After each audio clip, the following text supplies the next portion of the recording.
Oh, yeah. Don't you want to know how to do that?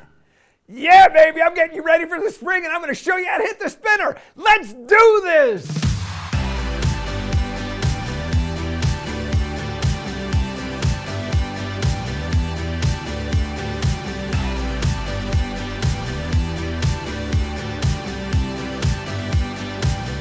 Time for a transformational tip presented by Morgan Franklin.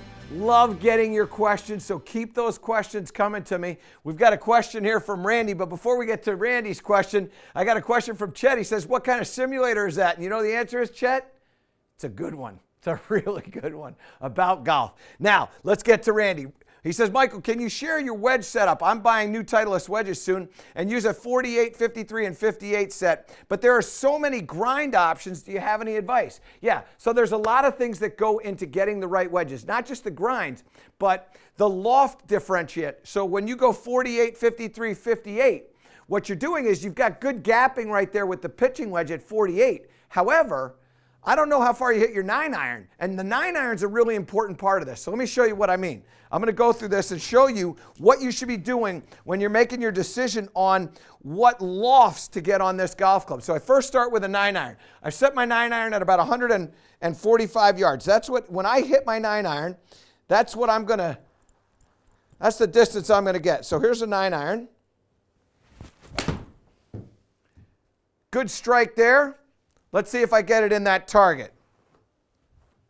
Yes, sir. Okay, so now what we're going to do is I'm going to write this down. So my 9-iron goes 45, it goes 145. I just used so it goes 145. Now, I don't want to have more than a 10-yard gap between my 9-iron and my pitching wedge. So my pitching wedge now is 46.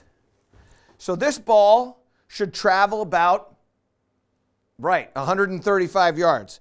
So if I get 132 out of it, I'm okay, but it should still go at my target, 135. Good strike. Let's see what we get. This looks pretty good. Just a little short. What's my distance?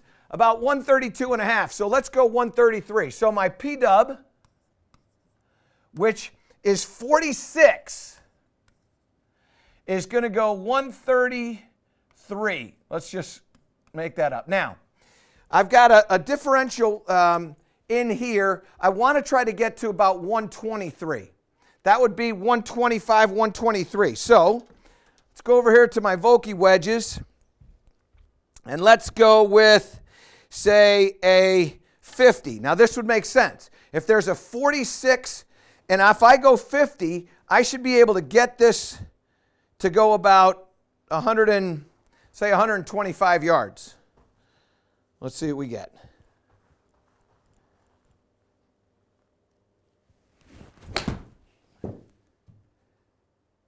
So that's got a little bit more loft than I want to get on that one, and right on my number. Goes about 120 yards. So that's really good. So let's go. This is a 50-degree pitching wedge. And that went 120. So now, from there, you know where I'm going. 50 plus 4. That's right. 54-degree wedge. So now I come in here, put my 54 into play, and you can see how this works, because what this should do is this should give me about another 10-yard difference. So if I was 120, I should be in the, say, 107 to 110 range here.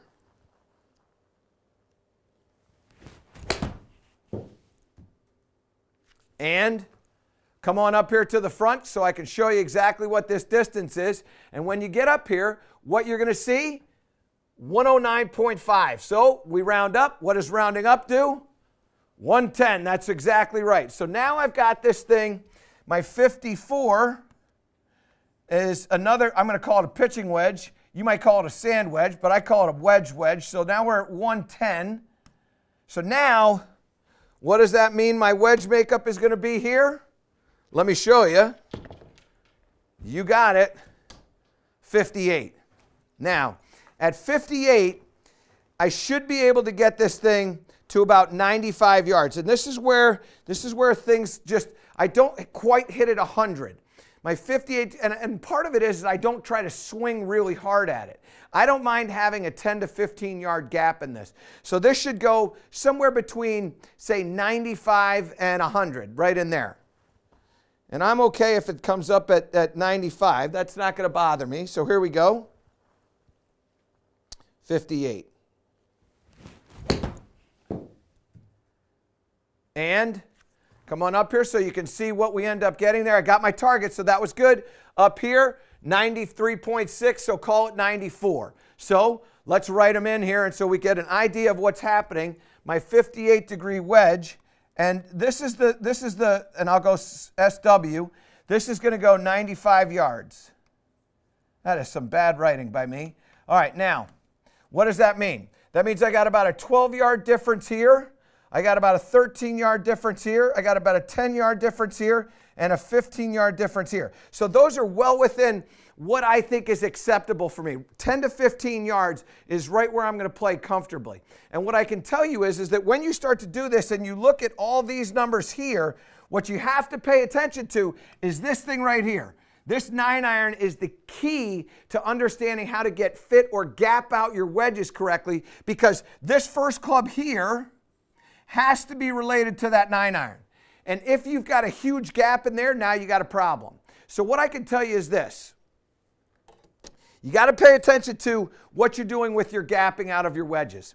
And when you start to gap out the wedges, what you really need to do is you need to focus on the 9-iron first and figure out how far you hit that. Is that going to go 145? Is that going 135? What does it start at? Hit a number of them so you get an idea of the distance of that. And then you start scripting out the wedges and filling in the bag from there. And if you end up going with your 9-iron, you end up going to right to a 50-degree wedge, that's fine. If you end up going 48, that's fine. I got a lot of people that I coach that go 9-iron, 48, 52, 56, 60.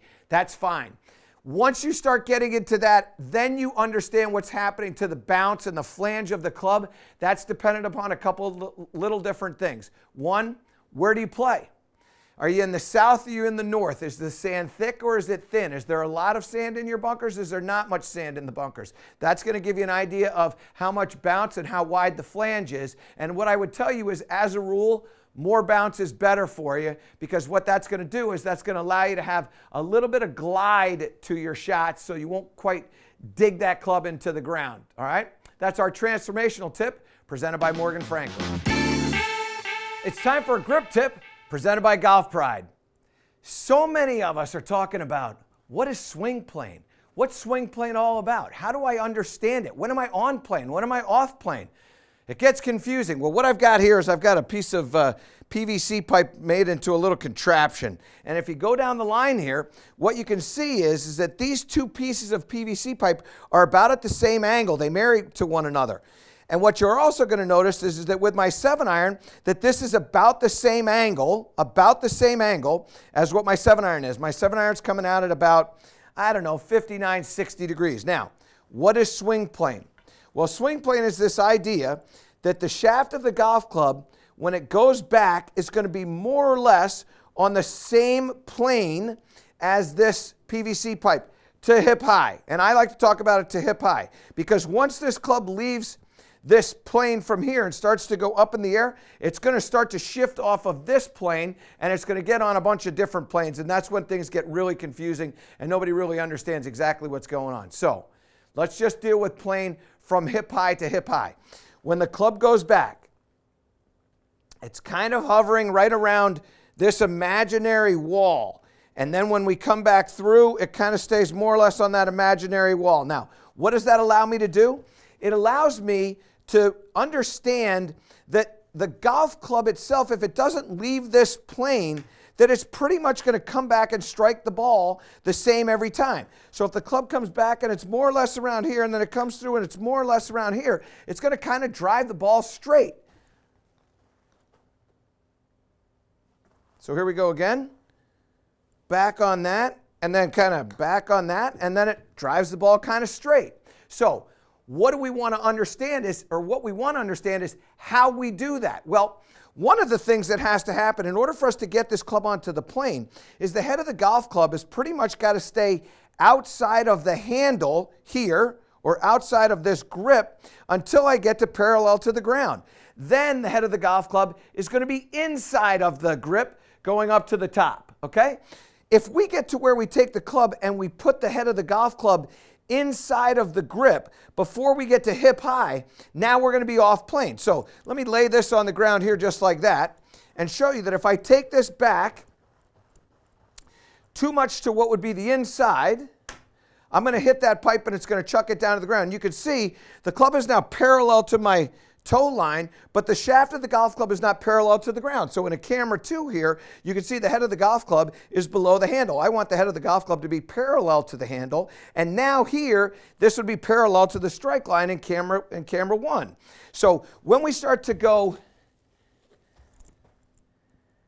and that's probably going to be fairly close, when we start to take this back, I want to feel like the head of the golf club is outside of the handle. How do I do that? Well, the way we do that is we put the club right in the belly button, hold it in this fashion here. And now, when I start to rotate like this, the head of the golf club is outside of the handle because the handle, by the pivot in my body, has to move inside here because my body is rotating. If I slid like this, it would never get up to parallel to the ground. So, body is rotating, head of the golf club is staying outside of the handle, and now when it's here, now we fold the elbow up and it starts to go. So the body is going to rotate, and then the elbow is going to fold it up onto the plane or up into the position that we want. And now the golf club is going to be on the plane. But the head of the golf club and the sternum are moving at the same rate of speed right to here, and then this elbow starts to fold the club up into the air. So we do this and go up. Now, because I don't want to hurt anybody, particularly myself, what I'm going to do is move this back like this. Take this ruler, get this out of the way, and now I'm going to put a ball in here. So, ball's right there. Now what I want to do is I want to make a swing where I don't hit that PVC pipe in the backswing, and then we're going to get up here. And what you're going to see is, in this camera 1, this golf club now, when it goes from above the waist, when it gets above the waist, it's probably going to be somewhat parallel to this PVC pipe here on this plane. And as I'm parallel to that, I'm going to have a pretty good chance of striking this ball fairly solidly. We've got the target set at about 165. I'm not going to go fast on this first one. Just get this feeling like where's the club feel like it is to be on that plane. Pretty good strike. Exactly the way I want. Remember, I told you I wasn't going to hit this hard. So that's kind of at my line there. Now let's take a little look at what we see out of this. First of all, not a lot of curve in that. My backspin was at about 6,900. My side spin was at about 540. That means my spin ratio is under 10. And as I play golf with a spin ratio that's under 10, which is all spin ratio is, by the way, it's the ratio of backspin to side spin. So as long as that's under 10, I'm going to have a pretty good shot. And what you can see is that golf ball didn't go my full distance, but it went 152 in the air. It had enough backspin so that when it landed and stayed right around where it hit the ground. So what does that mean? What that means is that I got a very solid strike, not a lot of curve to the golf ball. The face wasn't in an improper position. The path of the golf club was really good, and now I start to have a little bit of confidence. I can start to swing this club a little bit faster. So now what I'm going to do is I'm going to go after this one a little bit more, but I'm going to get that feeling of the head of the golf club and my sternum moving back at the same rate of speed right there, and then I'm just going to fold the elbow, get it up here. Now the club's on plane. Now I make sure that I've got the club in the downswing coming down on that golf ball. Let's see what we can get here. Really good strike right there. That one is coming back to the target again. A little bit better, and yep, so I hit that one. That one only had 420 RPMs of side spin. Look at my spin ratio. My spin ratio is 5.62. So again, good backspin, good side spin, small spin ratio. So now I'm good. I got to go after one more here. Let's see if we can get a little bit more aggressive with this speed. Let's see if we can keep that spin ratio down. So same exact thing. Feeling the head of the golf club, moving back with the sternum, right about when it's parallel, that's where the elbow is going to fold the club up into the air. Here we go. Really good strike this time. Let's see what we get. Let's go up here. Did we get it? Yeah, baby. So we like that shot. That's exactly what I wanted. Got a little bit more speed in that. Now let's look at our numbers. Remember I was telling you about that spin ratio at 10? I got it to 10. So that's probably the max that I want to get. Side spin there is about 700. And the backspin there is about 6,900. So right at about 10%. That's exactly what I want to try to have, or a little bit less. I have a dependable draw when I hit that shot. Greg, I don't know whether you have the ability to pull that up again or not, but let's just take a look, if we can, and see what that shot looked like as we follow that. And you can see that take off and turn just a little bit. So now I started it at the target at the right edge of the target, and it only spun back. It only probably moved maybe 4 or 5 feet. So a very reliable shot. So what is swing plane? Well, it's something that gives you an idea of how this club should track back and track through. And as you're coming out in the spring right now, paying attention to how to get the club on the proper plane is a really important thing in creating some consistency with your shot shape. So I got a little bit of a draw, I've got a small spin ratio, all because I'm keeping the head of the golf club right in front of my chest in the backswing, letting that trail elbow fold the club up into the air, and then now I can come down, compress the golf ball, I can get the shot shape that I'm trying to. And that's a grip tip presented by Golf Pride. It's time for Proving It, presented by Titleist.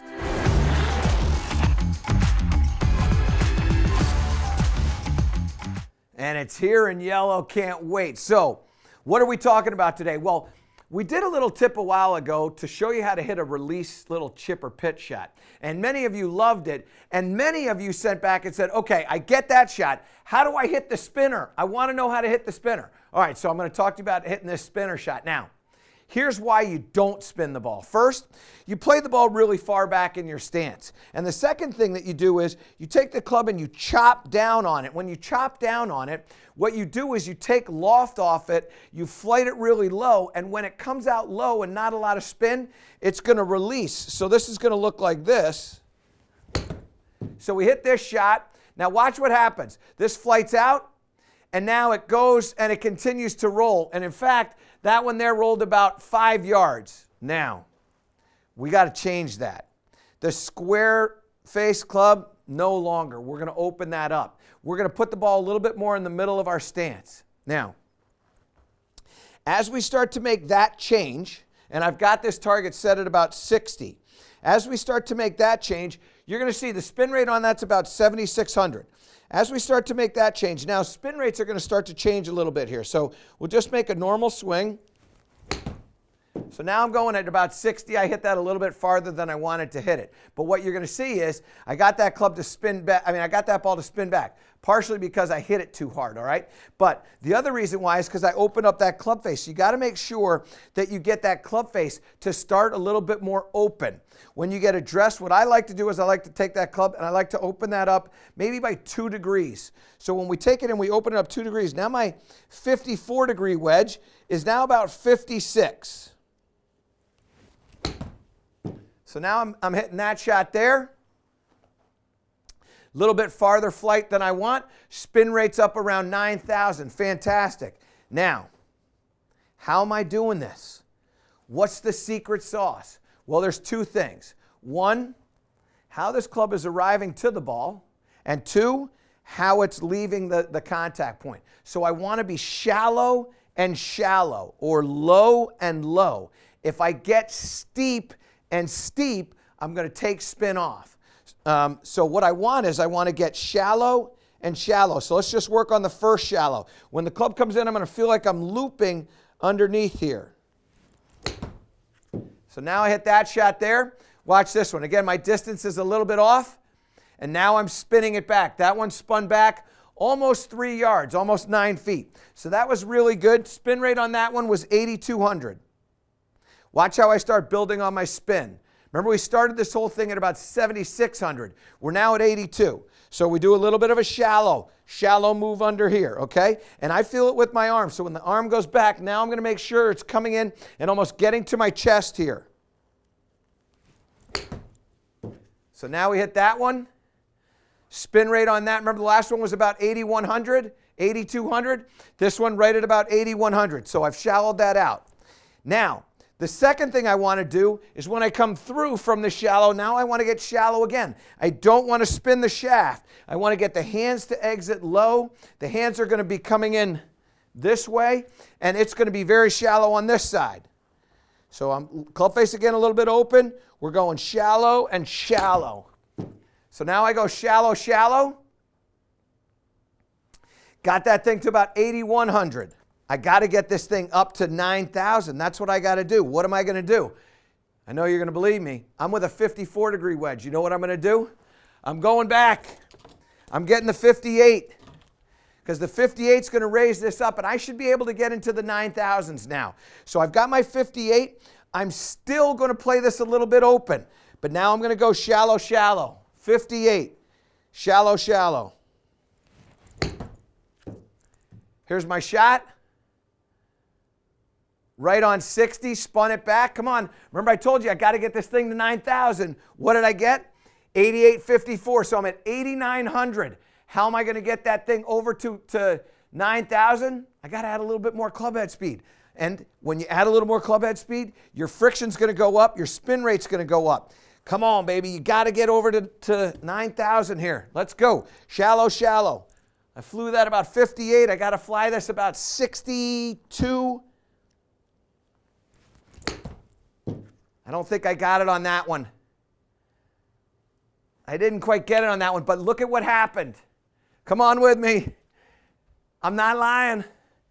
92.89, increasing that spin rate. So what does this mean? Well, in order for us to hit this spinner, I need you to get a club that's going to have, well, I would say your most amount of loft. 58, 54 still works. It still works. It's just not your maximum spin. The next thing that you got to do, you got to make sure after you open that club face with that lofted club, that the club is coming in on a shallow path here, and then it's exiting on a shallow path here with that handle. So we start to get both of those things to happen. With that open club face, we should be able to get this thing. I got to get this past the flag. Front flag, 62. Did I get it? Did I get it? Spun her on back. Good one there. Let's leave the last one just so you can see how I increased that. Remember, I was at 7,600. Now I'm at 94.84. Round up, 9,500. To make it make sense, what you need to do in order to hit that spinner, you got to get a club that's got your most amount of loft. You can do this with your second wedge, the one that you're typically using, like a 56, 54. But you can do it really well when you have a 58 or 60. Those are when you're going to get some spin. We got to shallow out that approach and shallow out that exit. Those two things right there with an open club face, a middle ball position, weight's going to be standard. Do all that, and as you start to get that, well, you're going to get a lot of spin, and that's Proving It, presented by Titleist. Well, it's finally here. The golf season is upon us for all of us.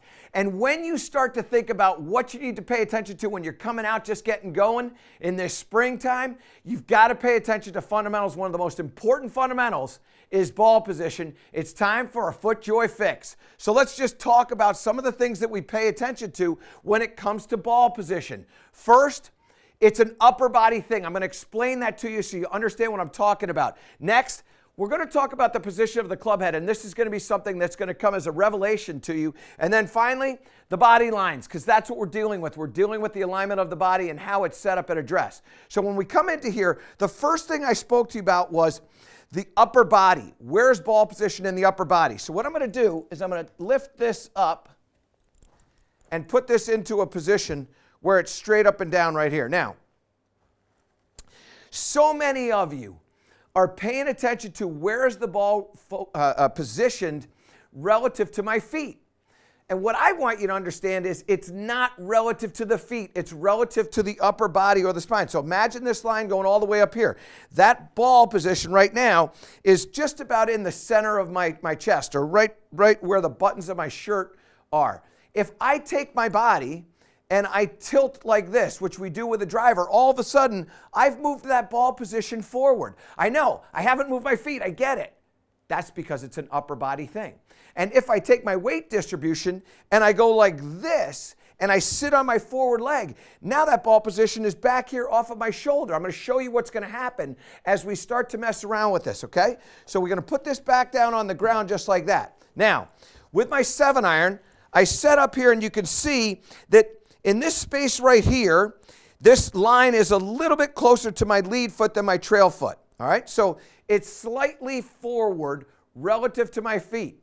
But if I stand here and I lean forward on my leg, my lead leg, and I go here and hit this, that ball's going to flight out. Now, come on up here. I want you to see what happened to the apex of this shot, because this is going to be dramatically different. The apex of the shot right there is 64 feet. Now, it still went 178 yards. It carried 170, but it rolled out 9. Now, come on back here. I'm going to do this again. But this time what I'm going to do, I'm going to take that same ball position configuration right there. You can see how it's just slightly closer to the lead foot. But this time what I'm going to do is I'm going to add some tilt. So now I have tilt in this. Now watch what happens to this shot. So now what happens is, come on up here because you're going to see this. It's almost double. That's right. It's almost twice as high. Remember we were dealing with 64? 127. I'm off by a foot. And what happened to the ball? Well, it traveled 164 yards in the air and it rolled out 1 yard. Totally different apex, totally different reaction on the green. What does that mean?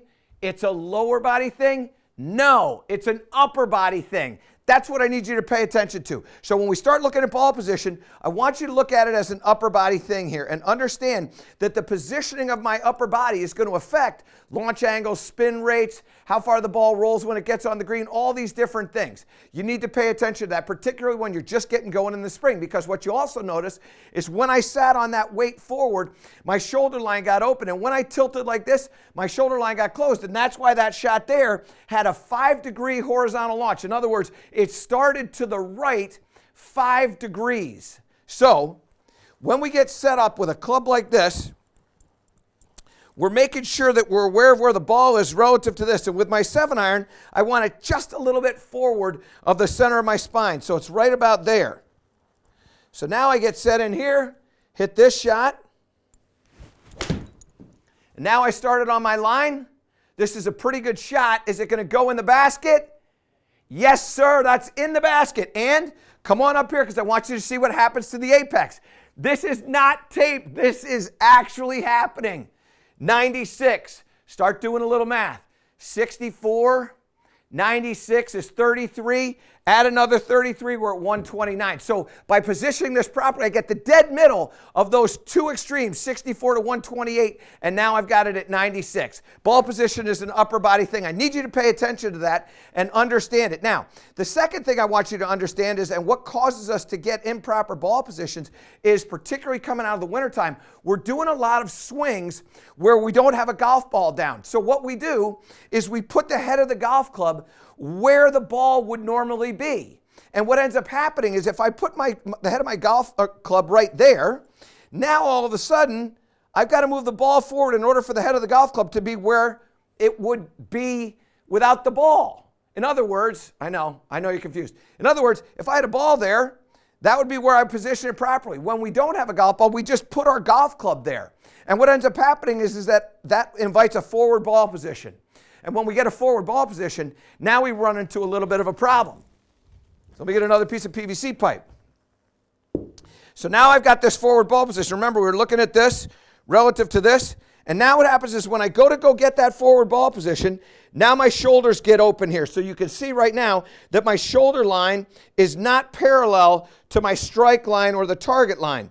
And what that also means is that my knee line is going to be even more open than my shoulder line. Because gradually what's going to happen is the shoulder line is going to set up like this, and then hips are going to open, and then knees are going to open, and by the time we end up going, none of them are parallel. And what we want to have happen is we want them all to be parallel. So we move this ball position back to where we want it, get set up here, and now I want my shoulders to be parallel to that. So that looks like that's pretty parallel in that position there. And now go down to my knee line, and my knee line's pretty parallel to that. Now, what does that feel like? Well, that's different for different people, and that's why you need to hit some shots. So put that down there just like that. Pay attention to that, the positioning of the club head. Put it in there. And now, all of a sudden, the lines of the body are starting to get parallel. And now we go. Now, I didn't quite hit that solidly, but what you can see is that golf ball started on the line that I wanted it to start on. So I hit a really good bad shot. And the game of golf is not how good's your good shot. The game of golf is how good is your bad shot. And if your bad shot's really bad, you're going to shoot a high score. And if your bad shot is good like that, now you're going to play much better and shoot lower scores. Let me bring that in one more time. So what I want you to pay attention to is the positioning of the ball into the upper body, and understand that the head of the golf club is going to have an influence on that. Let me show you what I mean, by the way, with a driver, because this is where it gets really clumsy. So with the driver, what we want to do is we want to play it forward. So you can see right now that ball position is forward, and it's probably right on my armpit. But watch what happens when I put the head of the golf club in here now. Now I put the head of the golf club in there, and it almost feels like the head of the golf club is right where my eyes and nose are. Right there. And so now all of a sudden it just feels like it's back. And you make a lot of swings in the wintertime with a driver, and now all of a sudden you put the driver down where it would be, where the ball would be. Now all of a sudden that ball's going to be way up here. And then when we do that, now all of a sudden I hit that shot, and that ball starts 5 degrees to the left, and we're hitting slices when we come out. So what does that all mean? Here's what it means. You're coming out, spring's here. We're excited. Masters is around the corner. All kinds of fired up to go play some golf. Players has just finished. We are motivated to play. Pay attention to the fundamentals. And one of the most important fundamentals that you've got is ball position. Understanding it's an upper body thing, understanding that the head of the golf club can influence that, and understanding that when that head of the golf club influences that, it affects shoulder line, it affects hip line, it affects knee line, and what it also affects ultimately is the motion of the swing. Get that golf ball in the right position relative to the upper body, and what you're going to find is you're going to find that you've got a good golf swing, and you're playing great golf right at the start of the year. That's a FootJoy fix.